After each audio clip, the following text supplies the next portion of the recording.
ओम साई राम।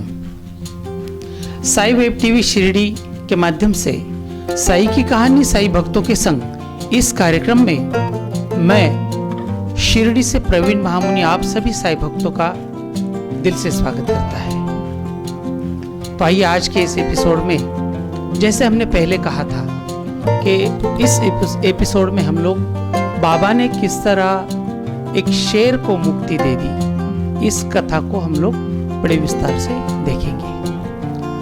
बाबा का एक स्थायी भाव था कि जो बाबा हर एक प्राणी मात्र पर एक जैसी नजर रखते थे, चाहे वो इंसान हो, चाहे वो जानवर हो, चाहे वो पशु पक्षी, जो भी जीव जंतु हो, बाबा के नजर में तो वो सभी एक ही थे।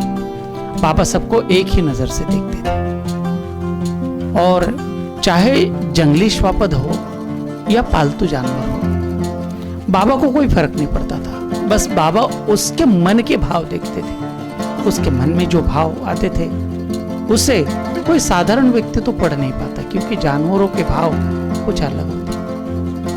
लेकिन बाबा के पास वो असीम शक्ति थी, जो हर एक प्राणी मात्र के भाव बाबा बड़ी सहजता से जान लेते थे। जैसे चांद पाटिल के बीवी के भतीजे की शादी में जब बाबा शिरडी आ रहे थे, उस वक्त भी वैजापुर के पास उन्होंने एक शेर के कराहने की आवाज सुनकर, जब झाड़ियों में जाकर सभी भाग रहे थे, तभी बाबा स्वयं झाड़ियों में जाकर देखते थे।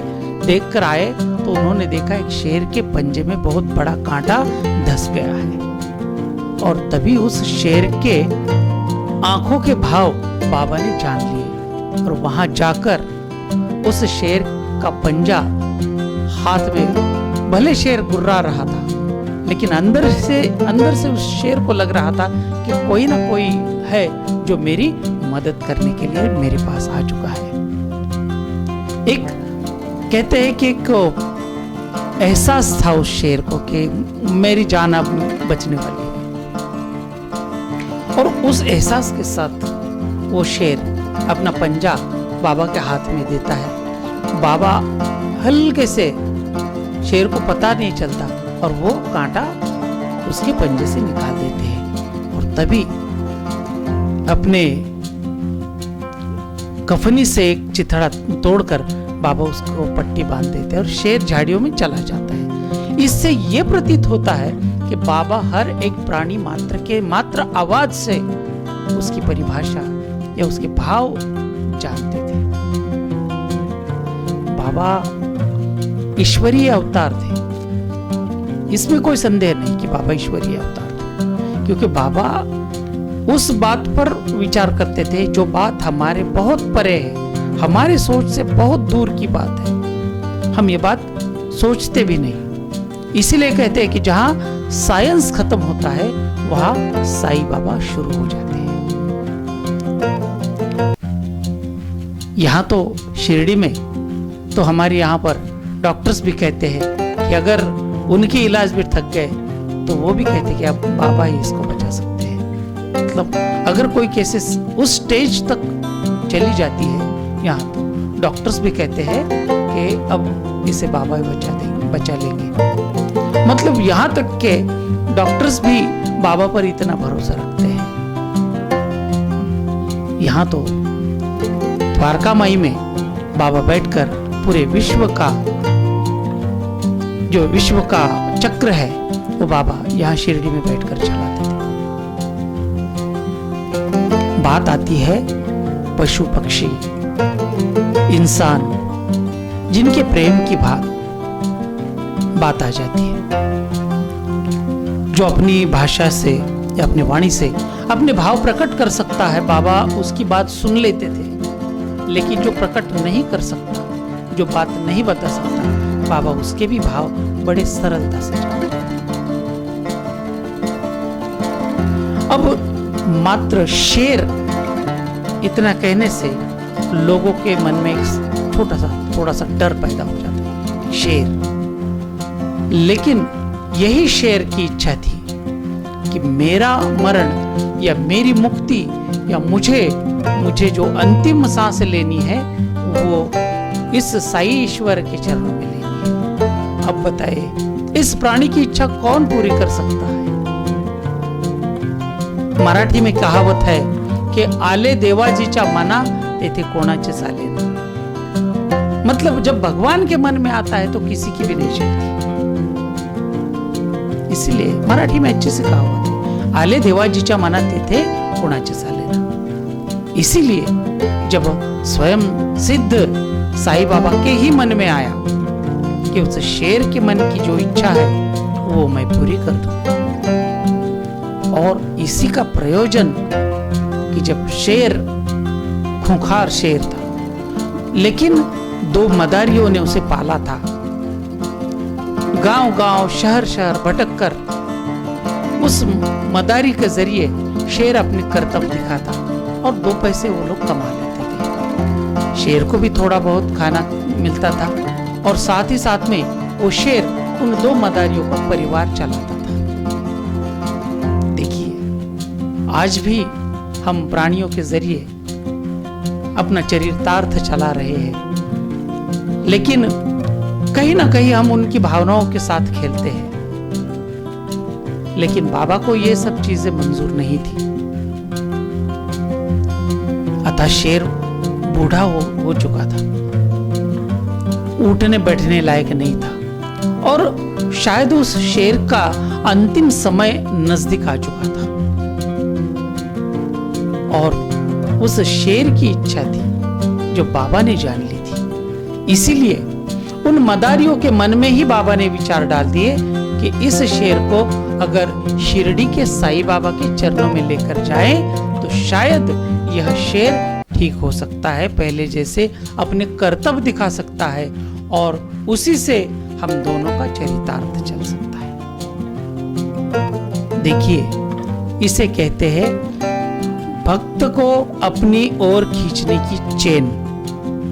बाबा पता नहीं कैसा खेल कैसी लीला रचते थे और किसके मन में क्या डाल के अपने भक्त को अपने पास बुलाने का प्रयोजन बाबा निश्चित रूप से करते थे। चाहे भक्त नजदीक हो, चाहे भक्त 7 समुद्र पार हो, बाबा उसे अपने पास जरूर बुलाते। एक बार बाबा का मन से नाम ले लो, बाबा आपको जरूर पास बुलाएंगे। ये बाबा का वचन है। माझा जो जाहला काया वाचा मनी, तयांचा मी ऋणी सर्व काळ। जो काया वाचा मन से मेरा हो जाता है, मैं तो सदैव उसका ऋणी रहता हूँ। मैं उसका ऋण चुकाने के लिए उस बच्चे को, उस भक्त को मैं मेरे पास बुला लेता हूँ। यह बाबा का वचन है और उसी वचन के तहत उन दो मदारियों ने उस शेर को बैलगाड़ी में बिठाकर, वो चल भी नहीं पा रहा था, बैलगाड़ी में बिठाकर शिरडी लेकर आए और शिरडी में आने के बाद उस शेर को द्वारकामाई मस्जिद के सामने उतारा गया। जैसे उस शेर ने द्वारकामाई मस्जिद को देखा तो उस शेर की आंखों में ऐसा लग रहा था कि मानो मंजिल तक पहुंच गए, अब बस 4 कदम पर मंजिल है। ऐसा उस शेर को लगा। जिस शेर को खड़ा रहने की ताकत नहीं थी वो हट से खड़ा हो गया। 2-3 बार उसने पूंछ जमीन पर पटकी और गुर्राने लगा, जोर से गर्जना कर दी। यह देखने के बाद जो आजू बाजू में लोग खड़े थे वो डर के मारे भाग गए।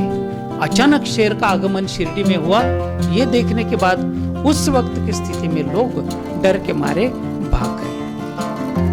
बाबा वही द्वारकामाई मस्जिद में बैठे थे, एक पैर पौड़ी से नीचे छोड़कर बाबा द्वारकामाई के सामने बैठे थे। वो देखने के बाद शेर बाबा की ओर धीरे धीरे बढ़ने लगा। लोगों को लगा अब बाबा की खैर नहीं, साई भाग जाओ, कोई चिल्ला रहा है पीछे से। तो बाबा ने यथार्थ अपने दोनों हाथ ऊंचे उठाकर उन लोगों को रुकाया। अरे वो मेरी तरफ आ रहा है, चिंता ना करो। और शेर जैसे ही बाबा के चरणों में आया तो उसने अपनी जीभ से बाबा के चरण चाटने शुरू कर दिए। चरणों को बाबा के उसने बड़े प्यार से चाटना शुरू कर दिया और बड़ी प्यार स्नेह भाव से बाबा के आंखों में आंखें डालकर वो शेर बाबा की ओर देखने लगा, मानो वो ये कह रहा था कि बाबा जैसे तैसे मैं तुम्हारे चरणों तक पहुंचा हूं, बस इस नाचीज जानवर को आपके चरणों में मुक्ति दे दो।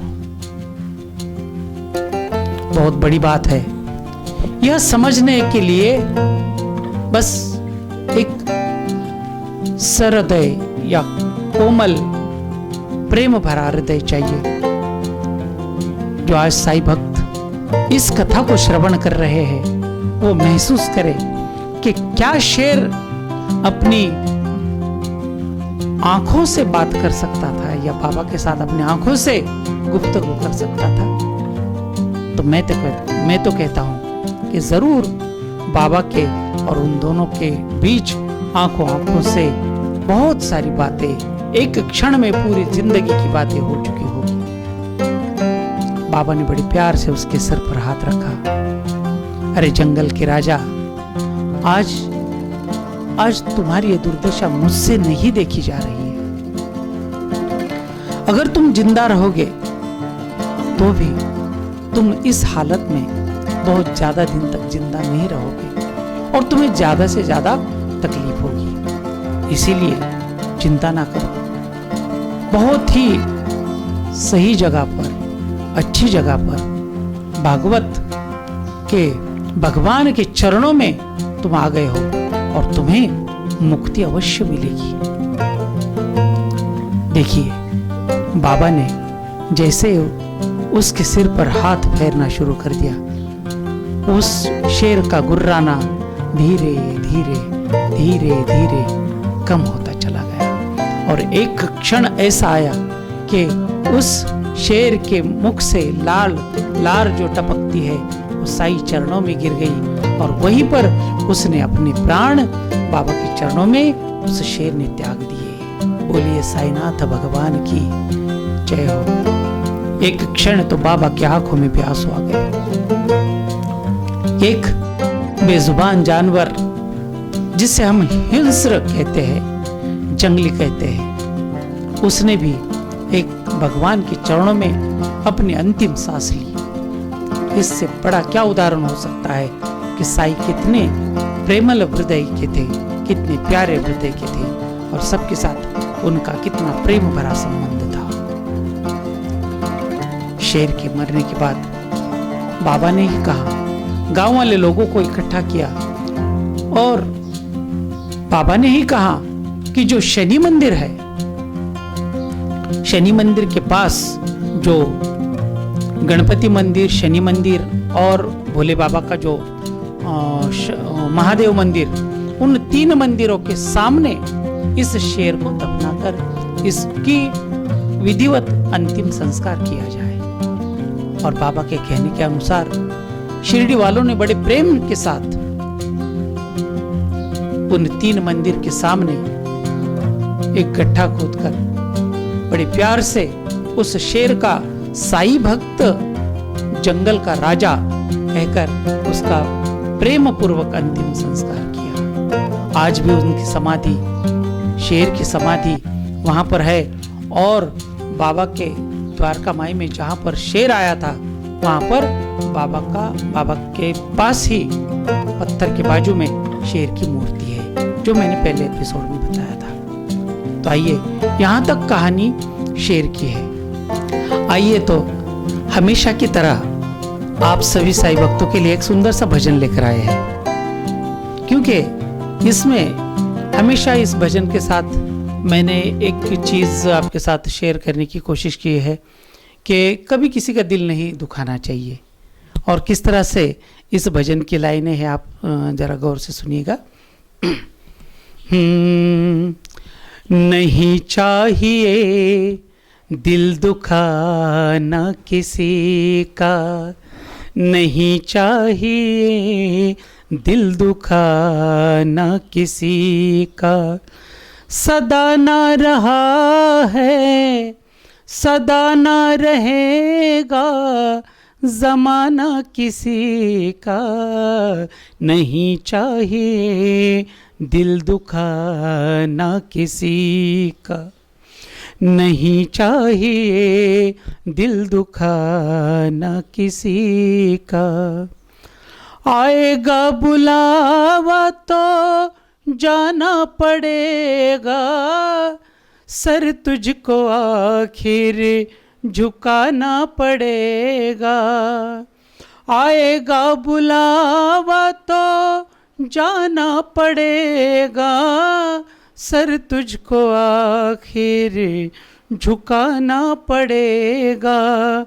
वहाँ ना चलेगा वहाँ ना चला है बहाना किसी का, नहीं चाहिए दिल दुखाना किसी का, नहीं चाहिए दिल दुखाना किसी का, नहीं चाहिए दिल दुखाना किसी का। तो आइए इस भजन के साथ साई वेब टीवी शिरडी इस चैनल को ज़्यादा से ज़्यादा लाइक करें, ज़्यादा से ज़्यादा सब्सक्राइब करें और ढेर सारा शेयर करें, ताकि बाबा की अनसुनी कहानियाँ आपके घर तक, आपके हृदय तक पहुँच जाए। और सबसे आखिर में अपने अपने घर में रहिए, सुरक्षित रहिए। ओम साई राम।